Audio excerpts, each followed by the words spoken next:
ਜੀ ਬਿਸਮਿਲ੍ਲਾਹਿਰਰਹਿਮਾनिर्रहीम अस्सलाम वालेकुम ਸਾਰੇ ਦੋਸਤਾਂ ਨੂੰ ਉਮੀਦ ਹੈ ਕਿ ਤੁਸੀਂ ਸਭ ਖੈਰ ਖਰੀਤ ਨਾ ਹੋਵੋਗੇ। ਔਰ ਜਨਾਬ ਅੱਜ ਸਾਡੇ ਨਾਲ ਬੜੇ ਹੀ ਪਿਆਰ ਵਾਲੇ ਜੀ, ਬੜੀ ਮੁਹੱਬਤ ਵਾਲੇ ਜੀ, ਔਰ ਜਨਾਬ ਮਜ਼ਬੀ ਲਿਹਾਜ਼ ਨਾਲ ਵੀ ਇੱਕ ਇਹਨਾਂ ਦਾ ਨਾਂ ਹੈ। ਔਰ ਉਸ ਤੋਂ ਬਾਅਦ ਜਨਾਬ ਹਕੀਮ ਅਬਦੁਲ ਰशीद ਸਾਹਿਬ ਨਿਸਾਰੀ चिश्ती शकूरी साहब मौजूद ने। और कसूर के अंदर इन्हों का जनाब एक ज़बरदस्त किस्म का क्लीनिक है। और इस तरह है कि इन्हों की तहकीक और इस लिहाज न बहुत सारिया काविशा ने। और जनाब अज मेरे को मिलन वास्ते आए सन और ये उन्हों की मुहब्बत है, उन्हों का मैं समझना कि बड़ापन है।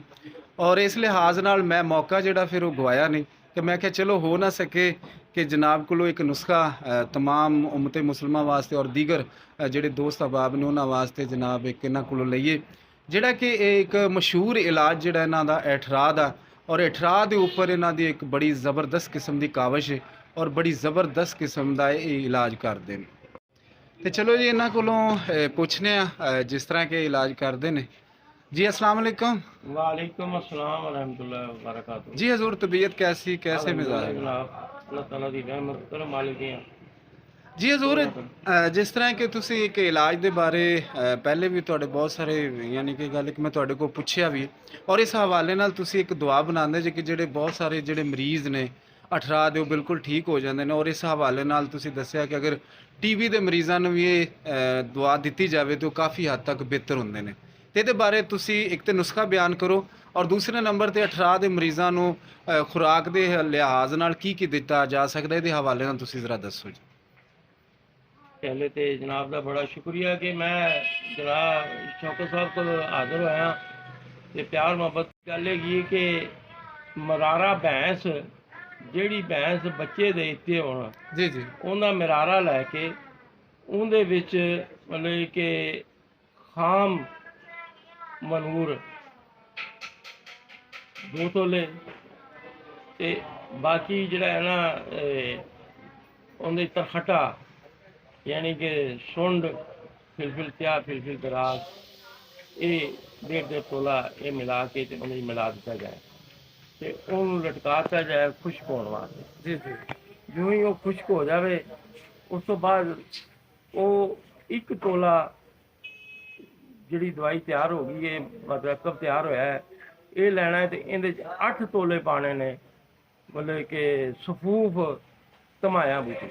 जी जी सफूफ धमाया बूटी पा के इनकी अच्छी तरह लगड़ाई करके ते फिर स्याह के मुताबिक इनकी गोली तैयार कर लेनी है। जी जी अठरा वाली बीबी जी है उन्होंने 1 गोली सुबह रोज़ाना खाण वास्ते दी जाए तो इंशाअल्लाह उनके जिसम चो अठरा खत्म हो जाता है। अगर बच्चे के उत्ते असरार ने अठरा दे तो वो बच्चा दुध नहीं पींदा, माँ का दुध कड़वा हो गया है, दुध नहीं पी रहा तो वो 1 गोली उनके जनाब 3 हिस्से कर लेते जान बच्चे की उम्र के मुताबिक। जी जी अगर बच्चा बहुत ही छोटा तो 4 हिस्से कर लो। 3 हिस्से माँ खा ले सुबह तो 1 हिस्सा बच्चे को देता जाए। इस तरह शाम को फिर 3 हिस्से माँ खा ले 1 हिस्सा बच्चे को। वो दुध भी साफ हो के जाएगा तो वो बच्चे के अंदरों अठरा के असरात भी खत्म हो जाएंगे। उस तो बाद ये जड़े यही गोली फिलफिल जी अपना मुताबिक तैयार हुई है इनू अगर इस्तेमाल कराया जाए तो कैंसर का भी इलाज है। जी जी बिल्कुल ठीक हो गया। तो इसे दे विच ही अगर असी इनू मतलब कि 1 गोली है तो नाल असी हल्दी का शीर मदार च तैयार करके ते कैप्सूल बड़ा भर के ते मरीज़ को सुबह शाम देने आ।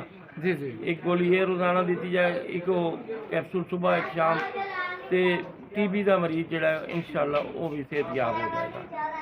ये जनाब इस नुस्खे की इफादियत है। अच्छा सर एक गल तुहाडे पुछनी सी कि जिस तरह कि तुसी बजा फरमाया लेकिन जिहड़े तुसी लफाज इस्तेमाल किए ने कि जिस तरह कि तिब के लिहाज नाल जिस तरह तुसी मलूर दसिया और दूसरा अपना सर इनू जरा आसान जुबान च जरा बयान कर दोगे जरा ताकि सारे लोग दोस्त मनूर जोड़ा है खाम मनूर जोड़ा यो जनाब सबनों पता है कि लोहे की जी मतलब सफूफ है यानी खबसुल हदीद या खबसुल हदीद। हाँ खबसुल हदीद जोड़ा है उन्होंने मनूर ही कहा जाता है खाम मनूर। वो अगर ये मिला दिता जाएगा तो वह सुकते अंदर खुश्क होने तक वो खुद ब खुद ही कुश्ते की शक्ल तैयार। यानी तुहाडा कहने का मकसद है कि जेड़ी मझ ने यानी कि गल है कि कट्टा दिता होएगा कट्टा या कट्टी सूई है जी मतलब अपना सूए सूई हुई ਮਲਾਰਾ। ਮਲਾਰਾ ਜਿਹਨੂੰ ਪਿੱਤਾ ਕਹਿੰਦੇ ਨੇ, ਮਲਾਰਾ ਅੱਛਾ ਅੱਛਾ, ਠੀਕ ਹੋ ਗਿਆ। ਪਿੱਤਾ ਜਿਹਨੂੰ ਕਿਹਾ ਜਾਂਦਾ ਹੈ। ਜੀ ਜੀ ਜੀ, ਠੀਕ ਹੋ ਗਿਆ, ਠੀਕ ਹੋ ਗਿਆ। ਉਹ ਪਿੱਤਾ ਠੀਕ ਹੈ। ਜਿਹੜਾ ਹੈ ਉਹ ਲੈ ਕੇ ਤੇ ਉਹਨੂੰ ਜਨਾਬ ਜਿਹੜਾ ਹੈ ਨਾ ਹਾਂਜੀ, ਉਹਦੇ ਵਿੱਚ ਇਹ ਚੀਜ਼ਾਂ ਮਿਲਾ ਕੇ ਤੇ ਇਹਨੂੰ ਧੁੱਪ ਦੇ ਵਿੱਚ ਲਟਕਾ ਦਿਓ। ਖੁਸ਼ਕ ਕਰ ਲਓ। ਖੁਸ਼ਕ ਹੁੰਦਾ ਜਾਏਗਾ। ਖੁਸ਼ਕ ਹੋਣ ਤੋਂ ਬਾਅਦ ਜਦੋਂ ਮੁਕੰਮਲ ਖੁਸ਼ਕ ਹੋ ਜਾਏਗਾ ਤੇ ਇਹਦੇ ਵਿੱਚੋਂ 1 ਤੋਲਾ ਤੁਸੀਂ ਇਹ ਮਰਕਬ ਲੈਣਾ ਹੈ ਜੀ ਜੀ, ਔਰ 8 ਤੋਲੇ ਇਹਦੇ ਵਿੱਚ 1:8 ਦੀ ਨਿਸਬਤ ਦੇ ਵਿੱਚ ਧਮਾਇਆ ਬੂਟੀ ਮਿਲਾ ਲੈਣੀ ਹੈ। ਠੀਕ ਹੋ ਗਿਆ। ਹਾਂ, ਪਾਊਡਰ ਕਰਕੇ। ਅੱਛਾ, ਇਹਦੇ ਵਿੱਚ ਉਸਤਾਦ ਮੁਹਤਰਮ ਇਹ ਵੀ ਕੀਤਾ ਜਾ ਸਕਦਾ ਜਿਸ ਤਰ੍ਹਾਂ ਗਾਏ ਦਾ ਪਿੱਤਾ ਵੀ ਲਿਆ ਜਾ ਸਕਦਾ ਜਾਂ ਕਿ ਸਿਰਫ ਮੱਝ ਦਾ ਹੀ? ਗਾਏ ਦਾ ਵੀ ਮਿਲ ਜਾਏ ਤੇ ਗਾਏ ਵੀ ਸੂਈ ਹੋਈ ਹੋਵੇ ਤੇ ਉਹਨਾਂ ਵੀ ਪਿੱਤਾ ਕੰਮ ਕਰੇਗਾ। ਬਿਲਕੁਲ ਜ਼ਰੂਰੀ ਨਹੀਂ ਕਿ ਮੱਝ ਦਾ ਹੀ ਕਰੇਗਾ। ਗਾਂ ਦਾ ਵੀ ਪਿੱਤਾ, ਅਗਰ ਗਾਂ ਸੂਈ ਹੈ, ਬੱਚੇ ਦਿੱਤੇ ਇन्होंने, ਲੇਕਿਨ ਸ਼ਰਤ ਉਹਦੇ ਵਾਸਤੇ ਸਿਰਫ ਇਹ ਹੈ ਕਿ ਉਹ ਸੂਈ ਹੋਈ ਹੋ। ਬਿਲਕੁਲ ਠੀਕ ਹੋ ਗਿਆ, ਹਾਂ। ਠੀਕ ਹੋ ਗਿਆ। ਤੇ ਬਾਕੀ ਕੈਂਸਰ ਵਾਸਤੇ ਇਲਾਜ ਜਿਹੜਾ ਹੈ ਮੁਕੰਮਲ ਤੌਰ ਤੇ ਉਹ ਇਹ ਹੈ ਕਿ ਤੁਸੀਂ ਇਹੋ ਹੀ ਪਿੱਤਾ ਕਿਸੇ ਕੱਟੇ ਵੱਛੇ ਦਾ ਲੈ ਕੇ ਜੀ ਜੀ ਤੇ ਉਹਦੇ ਵਿੱਚ ਤੁਸੀਂ ਜਨਾਬ ਕਾਲੀ ਮਿਰਚ ਸ਼ਾਮਲ ਕਰ ਲਓ। ਅਗਰ ਪਿੱਤਾ ਵੱਡਾ ਹੈ ਤੇ ਉਹਦੇ ਵਿੱਚ ਤਕਰੀਬਨ 200 ਗ੍ਰਾਮ ਮਿਰਚ ਪਾ ਸਕਦੇ ਜੇ। ਜੀ ਜੀ, ਛੋਟਾ ਹੈ ਤਾਂ ਉਹਦੇ ਵਜ਼ਨ ਦੇ ਲਿਹਾਜ਼ ਨਾਲ ਮਿਰਚ ਘੱਟ ਕਰ ਲਓ ਤੇ ਉਹਨੂੰ ਵੀ ਖੁਸ਼ਕ ਕਰ ਲਓ। ਠੀਕ ਹੋ ਉਹਨੂੰ ਗਿਆ। ਖੁਸ਼ਕ ਕਰਨ ਤੋਂ ਬਾਅਦ ਜਿਸਲੇ ਤੁਸੀਂ ਉਹ ਖੁਸ਼ਕ ਹੋ ਜਾਵੇ ਤਾਂ ਉਹਦਾ ਪਾਊਡਰ ਕਰਕੇ ਤੇ ਕੈਂਸਰ ਵਾਲੇ ਮਰੀਜ਼ ਨੂੰ ਅਗਰ ਇਹ ਦਿੱਤਾ ਜਾਵੇ, ਨਾਲ ਇਹਦੇ ਕੈਪਸੂਲ ਭਰ ਲਿੱਤੇ ਜਾਣ ਧਮਾਇਆ ਬੂਟੀ ਦੇ, ਜੀ ਜੀ, ਤੇ ਨਾਲ ਉਹਨੂੰ ਜਨਾਬ ਦਿੱਤਾ ਜਾਵੇ ਮਰੰਗੂ, ਸਬੂ ਮਰੰਗੂ, ਤੇ ਇਨਸ਼ਾਅੱਲਾ ਕੈਂਸਰ ਦਾ ਕੋਈ ਵੀ ਸਟੇਜ ਹੈਗੀ ਤਾਂ ਕੈਂਸਰ ਆ ਬਿਲਕੁਲ ਗੱਲ ਤੁਹਾਡੀ ਉਸਤਾਦ ਮੁਹਤਰਮ ਠੀਕ ਹੈ, ਲੇਕਿਨ ਇਹ ਜਿਹੜੇ ਔਖੇ ਜੁਮਲੇ ਨੇ ਨਾ ਇਹ ਸਾਡੇ ਵਾਸਤੇ ਪਰੇਸ਼ਾਨੀ।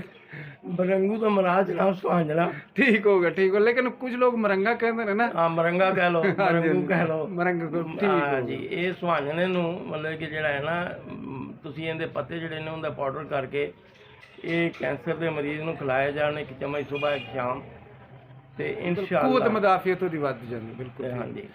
ਅੱਛਾ ਨਾਜ਼ਰੀਨ, ਗੱਲ ਇਸ ਤਰ੍ਹਾਂ ਹੈ ਕਿ ਹੁਣ ਤੁਹਾਨੂੰ ਇਹ ਦੱਸ ਦਈਏ ਕਿ ਵੀ ਇਹ ਕਿਸ ਤਰ੍ਹਾਂ ਬਣਾਣੀ ਦਵਾਈ। ਉਸਤਾਦ ਮੁਹਤਰਮ ਨੇ ਫਰਮਾਇਆ ਕਿ ਅਗਰ ਤੁਸੀਂ ਮੱਝ ਜਿਹਨੇ ਯਾਨੀ ਕਿ 1-2 ਸੂਏ ਸੂਈ ਹੋਵੇ, ਅਗਰ ਉਹ ਜ਼ਿਬਾ ਹੋ ਮੱਝ ਜਾਵੇ, ਹੋਵੇ, ਗਾਂ ਹੋਵੇ, ਹਾਂਜੀ, ਤੇ ਉਹਦਾ ਤੁਸੀਂ ਪਿੱਤਾ ਲੈ ਕੇ ਤੇ ਉਹਦੇ ਵਿੱਚ ਮਿਰਚਾਂ ਭਰਨੀਆਂ ਨੇ ਜੀ। ਹਾਂਜੀ, ਮਿਰਚ ਨਹੀਂ ਦੂਸਰਾ ਖਰਾਬ ਵਾਸਤੇ ਜਿਹੜਾ ਹੈ ਨਾ ਉਹ ਤੇ ਮਿਰਚਾਂ ਨਹੀਂ ਭਰਨੀਆਂ, ਕੈਂਸਰ ਵਾਸਤੇ ਭਰਨੀਆਂ। ਕੈਂਸਰ ਵਾਸਤੇ। ਠੀਕ ਹੋ ਗਿਆ, ਠੀਕ ਹੋ ਗਿਆ, ਠੀਕ ਹੋ ਗਿਆ। ਲੇਕਿਨ ਇਹ ਸਾਰੀਆਂ ਚੀਜ਼ਾਂ ਜਦੋਂ ਤਿਆਰ ਹੋ ਜਾਣ ਤੇ ਫਿਰ ਉਹਦੇ ਹਿਸਾਬ ਨਾਲ ਇਹ ਇਸਤੇਮਾਲ ਕਰਨਾ। ਜੀ ਜੀ ਜੀ, ਠੀਕ ਹੈ, ਠੀਕ ਹੈ ਜੀ, ਬਹੁਤ ਸ਼ੁਕਰੀਆ ਤੁਹਾਡੇ ਆਉਣ ਦਾ ਵੀ ਬਹੁਤ ਸ਼ੁਕਰੀਆ। ਇਨਸ਼ਾਅੱਲਾ ਤਾਲਾ ਮਜ਼ੀਦ ਇਹਦੇ ਉੱਪਰ ਤੁਹਾਡੇ ਨਾਲ ਗੱਲਬਾਤ ਜਾਰੀ ਰਹੇਗੀ ਔਰ ਇਸ ਹਵਾਲੇ ਨਾਲ ਵੀ ਦੋਸਤਾਂ ਨੂੰ ਇਨਸ਼ਾਅੱਲਾ ਤਾਲਾ ਮਾਲੂਮਾਤ। ਤੁਹਾਡਾ ਨੰਬਰ ਮੈਂ ਇਹਦੇ ਉੱਪਰ ਲਗਾ ਰਿਹਾ, ਅਗਰ ਕਿਸੇ ਦੋਸਤ ਨੂੰ ਕੋਈ ਸਮਝਣ ਦੇ ਵਿੱਚ ਦਿੱਕਤ ਆਈ ਹੋਵੇਗੀ ਤਾਂ ਇਨਸ਼ਾਅੱਲਾ ਤੁਹਾਡੇ ਨਾਲ ਰਾਬਤਾ ਕਰ ਲੈਣਗੇ। ਮੁਲਕ ਦੇ ਵਿੱਚੋਂ ਲੋਕ ਤੁਹਾਡੇ ਨਾਲ ਇਹਦੇ ਹਵਾਲੇ ਨਾਲ ਅਗਰ ਕੋਈ ਗੱਲਬਾਤ ਕਰਦਾ ਹੈ ਤੇ ਜ਼ਰੂਰ ਉਹਨਾਂ ਨੂੰ ਟਾਈਮ ਦੇਣਾ। ਇਨਸ਼ਾਅੱਲਾ। ਬਹੁਤ ਸ਼ੁਕਰੀਆ। ਅਸਲਾਮ ਅਲੈਕੁਮ।